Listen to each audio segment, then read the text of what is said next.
Hello everyone, welcome to एडिवर्स by Rishika. आज हम स्टार्ट कर रहे हैं एक बहुत ही इम्पोर्टेंट और interesting topic, history of commerce in India.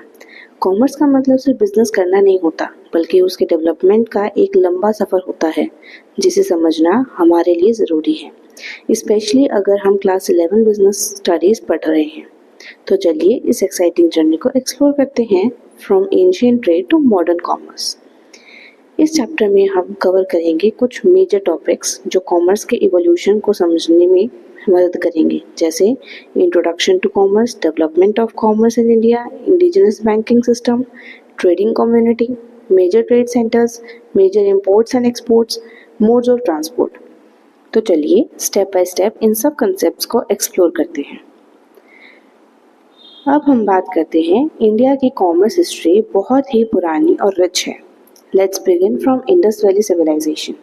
तभी से इंडिया ट्रेड हब के रूप में जाना जाता था। कॉटन, स्पाइसेस, प्रीशियस स्टोन्स जैसे आइटम्स मेसोपोटामिया, इजिप्ट और रोम जैसे देशों में एक्सपोर्ट होते थे। मौर्य और गुप्ता पीरियड में भी ट्रेड फ्लोरिश हुआ। लैंड और सी दोनों रूट्स का यूज होता था। मिडीवल पीरियड में इंडिया स्पाइस ट्रेड का एक बड़ा सेंटर बन गया। कैलिकट, सूरत और मसूलीपट्टनम जैसे पोर्ट्स फेमस ट्रेड हब्स बन गए। फिर आए European traders, Portuguese, Dutch, French और ब्रिटिश। 16th सेंचुरी में ट्रेड ग्रेजुअली उनका कंट्रोल बन गया। ईस्ट इंडिया कंपनी ने ट्रेड के बहाने कॉलोनियल रूल इस्टेब्लिश किया। कॉलोनियल पीरियड में इंडिया रॉ मटेरियल सप्लायर बन गया और ब्रिटिश गुड्स का मार्केट। ये पीरियड ने हमारी इंडस्ट्रियल और ट्रेडिशनल इंडस्ट्रीज़ को अफेक्ट किया। लेकिन पोस्ट इंडिपेंडेंस इंडिया ने प्लानिंग के थ्रू इंडस्ट्रियल और ट्रेड डेवलपमेंट पर फोकस किया। आज के टाइम इंडिया दुनिया की फास्टेस्ट ग्रोइंग इकोनॉमीज में से एक है, जिसमें डोमेस्टिक और इंटरनेशनल ट्रेड दोनों का इम्पोर्टेंट रोल है। अब हम बात करेंगे कॉमर्स का जो फॉर्म आज हम देखते हैं, ऐसा हमेशा से नहीं था। ये एक ग्रेजुअल प्रोसेस था, स्टेजेस के थ्रू डेवलप हुआ। Let's break down the stages. First है बार्टर सिस्टम। शुरुआत में लोग सामान के बदले सामान एक्सचेंज करते थे, जैसे एक फार्मर गेहूं के बदले कपड़ा ले लेता। लेकिन इसमें दिक्कत ये थी कि सामने वाले को वही चाहिए जो आप दे रहे हो, वही सामान चाहिए क्या दूसरे को, और आपको उसके पास से वही मिलना चाहिए जो आपको चाहिए। ये कोई नेसेसरी चीज़ नहीं थी, इसके लिए हमें बहुत ज़्यादा एफर्ट्स लगाने पड़ते थे, जो कि एक लिमिटिंग फैक्टर था। सेकंड है विलेज इकोनॉमी स्टेज। जब लोग गांव में सेटल होने लगे, उन्होंने अपने लिए सब कुछ बनाया, फूड भी बनाए, कपड़े भी बनाए, टूल्स भी बनाए। ट्रेड बहुत लिमिटेड था और mostly within the villages ही होता था। थर्ड है मनी इन्वेंशन स्टेज। बार्टर की दिक्कत को दूर करने के लिए पैसा इन्वेंट हुआ। मेटल कॉइन्स जैसे गोल्ड की, सिल्वर की और कॉपर का यूज शुरू हुआ। इससे ट्रेड इजी, फास्ट और स्टैंडर्डाइज्ड बन गया।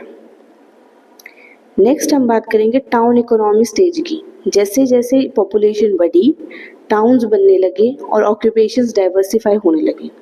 वीवर्स, ब्लैकस्मिथ्स, मर्चेंट्स सब अपने काम में स्पेशलाइज होने लगे। ट्रेड सेंटर्स डेवलप होने लगे। अब हम बात करेंगे इंडस्ट्रियल रिवॉल्यूशन स्टेज के बारे में।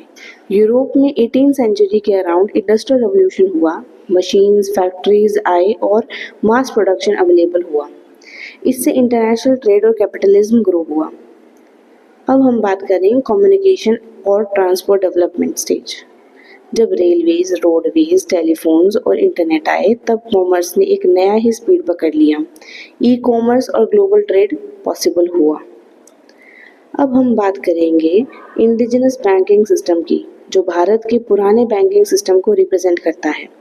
इस सिस्टम का यूज़ उन दिनों होता था जब मॉडर्न बैंकिंग इंस्टीट्यूशंस इंडिया में एग्जिस्ट भी नहीं करती थी। ये system local money lenders, traders और कुछ कम्युनिटीज़ के लोग चलाते थे, जैसे कि श्रॉफ्स, साहूकार, जैतिज और महाजन्स। ये लोग छोटे बिजनेसेस, ट्रेडर्स और इंडिविजुअल्स को लोन देना, पैसे लेना देना और रीमिटेंस के सर्विसेज देते थे। इनका सिस्टम ट्रस्ट, पर्सनल रेपुटेशन और कम्युनिटी रिलेशंस पर बेस्ड होता था और काफ़ी बार बिना किसी रिटन एग्रीमेंट के भी ये सिस्टम स्मूथली काम करता था। ये लोग एंशियंट और मिडिवल टाइम्स में एग्रीकल्चर, क्राफ्ट, हैंडीक्राफ्ट्स और ट्रेड की फाइनेंस करने में इम्पोर्टेंट रोल प्ले करते थे, जब मॉडर्न इंस्टीट्यूशंस का कोई वजूद भी नहीं था। चाहे ये सिस्टम रेगुलेटेड नहीं था, लेकिन इस इंडिजिनस बैंकिंग सिस्टम ने भारत में आज के मॉडर्न कमर्शियल बैंकिंग सिस्टम की फाउंडेशन रखी थी। आज भी ये कुछ रूरल और सेमी अर्बन एरियाज में एग्जिस्ट करता है। अब इंडिजिनस बैंकर्स वो ट्रेडिशनल और नॉन इंस्टीट्यूशनल मनी लेंडर्स होते थे जो अपनी लोकल कम्युनिटी के लोगों को बैंकिंग सर्विसेज प्रोवाइड करते थे, जैसे कि लोन देना, डिपॉजिट्स लेना और मनी ट्रांसफ़र करना। ये लोग किसी भी मॉडर्न बैंकिंग रेगुलेशन के अंडर नहीं आते थे, लेकिन इनका पूरा system personal trust, community reputation और इनफॉर्मल एग्रीमेंट पर बेस्ड होता था।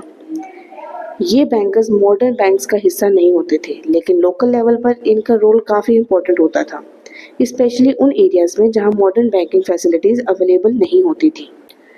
अब बात करते हैं इंडियन इंडिजिनस बैंकर्स के फंक्शंस की, यानी उनके काम की। इनके फंक्शंस दो टाइप के होते हैं, बैंकिंग फंक्शंस और non banking functions. Banking functions में आते हैं लेंडिंग ऑफ मनी। ये बैंकर्स किसानों, ट्रेडर्स और छोटे बिजनेसेस को लोन देते हैं एक फिक्स्ड इंटरेस्ट रेट पर। इंटरेस्ट का रेट सिक्योरिटी पर डिपेंड करता है। अगर गोल्ड, सिल्वर जैसे एसेट्स दिए हैं तो इंटरेस्ट कम होगा, और अगर सिर्फ पर्सनल प्रॉमिस दिया है तो इंटरेस्ट ज़्यादा होगा।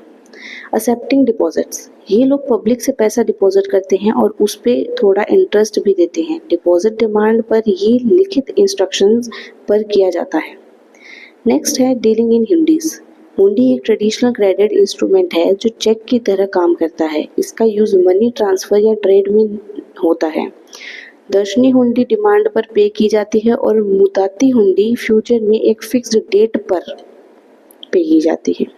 ठीक है, नेक्स्ट हम बात करेंगे नॉन बैंकिंग फंक्शंस की, जिसमें पहला है हमारा स्पेकुलेटिव ट्रेड।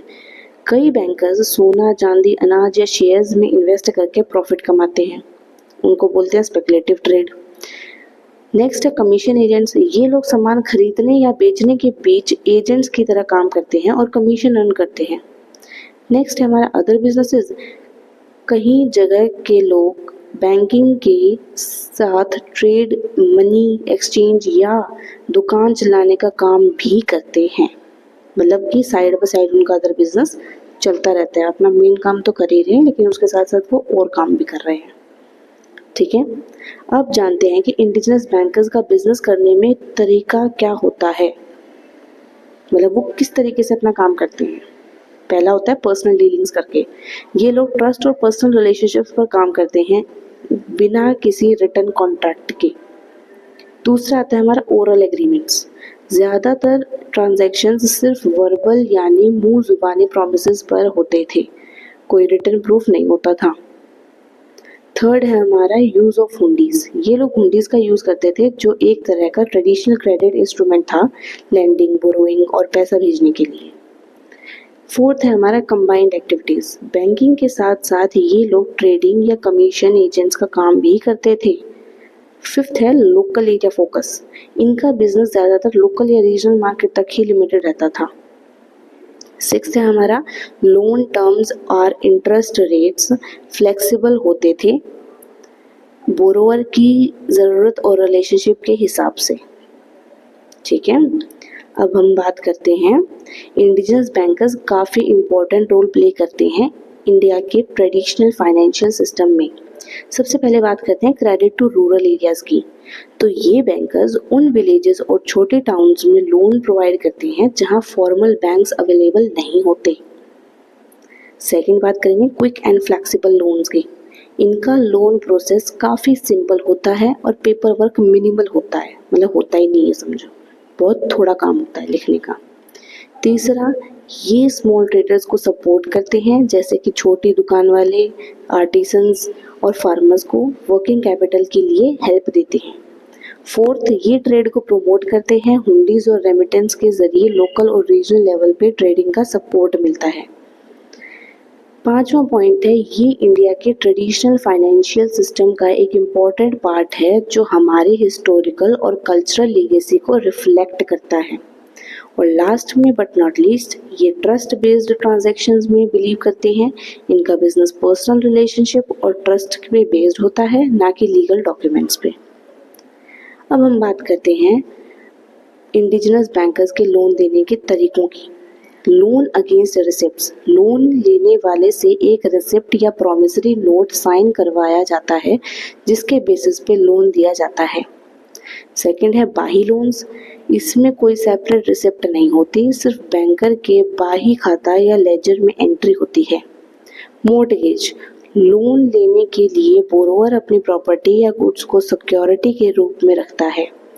फोर्थ है discounting of hundis, indigenous bankers इन हुंडीज को यूज करते हैं, हुंडीज मेच्योरिटी से पहले ही डिस्काउंट करके पैसा दे देते हैं और इंटरेस्ट डिडक्ट करके लेते हैं। ये मेथड सिंपल, फ्लेक्सिबल और ट्रस्ट बेस्ड होते हैं जिससे रूरल और सेमी अर्बन इकोनॉमी को काफ़ी सपोर्ट मिलता है। अब हम बात करेंगे ओल्ड ट्रेडिंग एक्टिविटीज़ के बारे में। ये टॉपिक थोड़ा इंटरेस्टिंग है क्योंकि ये हमें बताता है कि पहले के ज़माने में ट्रेडिंग कैसे होती थी। So let's see first point, merchants. ये लोग बेसिकली होलसेलर्स या ट्रेडर्स होते थे जो बल्क में गुड्स खरीदते थे और फिर उन्हें अलग अलग रीजन्स या मार्केट्स में लोकली और इंटरनेशनली भी बेचते थे।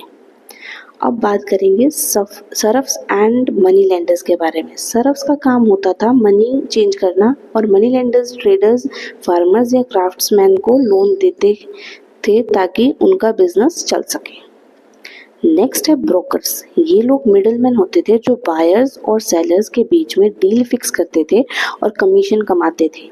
तो दोस्तों ये थी हमारी पुरानी ट्रेडिंग की एक्टिविटीज़। समझ आया? इतना आपको समझ में आया? चलो अब नेक्स्ट पे चलते हैं। अब हम बात करेंगे ट्रेडिंग कम्युनिटी के बारे में। ये बेसिकली वो ग्रुप्स या कम्युनिटीज़ होते हैं जो बाइंग और सेलिंग में इन्वॉल्व होते थे, इंडिया के अंदर भी और इंटरनेशनली भी। इंडिया में ये कम्युनिटीज़ बहुत इम्पोर्टेंट थी एंशियंट टाइम से ही, जैसे कि मारवाड़ीज़, गुजरातीज़, चेतियार्स, बनियाज और सिंधीज़। ये सब ट्रेडिंग और फाइनेंस के एक्सपर्ट्स होते थे। इनके पास अमेजिंग बिजनेस स्किल्स होते थे, नेटवर्किंग का टैलेंट था और ट्रस्ट बेस्ड प्रैक्टिसेस फॉलो करते थे। इन कम्युनिटीज़ ने मार्केट्स को एक्सपैंड करने में, इंडिजिनस बैंकिंग जैसे हुंडीज़ के यूज़ में और ट्रेडेड रूट्स डेवलप करने में बहुत हेल्प की। इनकी वजह से ही इंडिया का कमर्शियल हेरिटेज इतना रिच हुआ। तो दोस्तों ये थी ट्रेडिंग कम्युनिटीज़ की कहानी। ठीक है, अब हम बात करेंगे कॉमर्स के बारे में। पहला पॉइंट, इंडियन सब कॉन्टिनेंट का पोजीशन साउथ एशिया में है और नॉर्थ में हिमालयाज और साउथ में इंडियन ओशन के साथ। ये एक परफेक्ट लोकेशन है जो ईस्ट और वेस्ट के बीच लिंक बनाता है, जिससे यूरोप, अफ्रीका और साउथ ईस्ट एशिया के साथ ट्रेड आसान हो गया। इसीलिए इंडिया एंशिएंट और मिडिवल टाइम्स में ट्रेड, कल्चर और सिविलाइजेशन का मेजर सेंटर था। अब modes of transport, local trade के लिए कैमल, बुलॉक, ऑक्स या डोंकी यूज होते थे और फॉरेन ट्रेड के लिए ships. Major trade centres cotton clothes के लिए अहमदाबाद, लखनऊ, मदुरई, वुलन क्लोथ्स के लिए कश्मीर, मेटल गुड्स के लिए बनारस, पुणे, विशाखापट्टनम, वेपन्स के लिए पंजाब और सिंध और शिप बिल्डिंग के लिए कैलकुटा। लास्ट में इंपोर्ट्स और एक्सपोर्ट्स, इंडिया इंपोर्ट्स करता था pearls, wools, dates, coffee, honey, pepper, tea, silk, metals और एक्सपोर्ट्स में raw silk, cotton, leather, indigo, rice, wheat, opium, spices, ये सारे एक्सपोर्ट्स के लिए जाते थे। समझ आया ये सब? अब अगर कोई भी डाउट है अभी तक भी तो आप मुझे कमेंट बॉक्स में लिख करके दे सकते हैं। मैं आपके सारे डाउट्स का रिप्लाई करूँगी फॉर श्योर। तो दोस्तों ये था हमारे आज का टॉपिक, पुराने ज़माने के ट्रेड और कॉमर्स के बारे में जानना, उसकी हिस्ट्री जानना। उम्मीद है आपको ये वीडियो पसंद आया और काफ़ी कुछ नया सीखने को मिला। अगर कोई क्वेश्चन या डाउट है तो कमेंट बॉक्स में ज़रूर पूछो। मैं रिप्लाई करूँगी। और हाँ, अगर वीडियो पसंद आई हो तो लाइक करो, शेयर करो और चैनल को सब्सक्राइब करना ना भूलो, ताकि ऐसे और वीडियोस देखने को मिले। ये स्माइली फेस भी बोल रहा है, सब्सक्राइब करो और मोर वीडियोस के लिए। Thank you so much for watching. मिलते हैं नेक्स्ट वीडियो में। Bye bye. और प्लीज़ आप अगर इन कंसेप्ट्स को समझना चाहते हैं तो पहले की वीडियोस को ज़रूर देखें।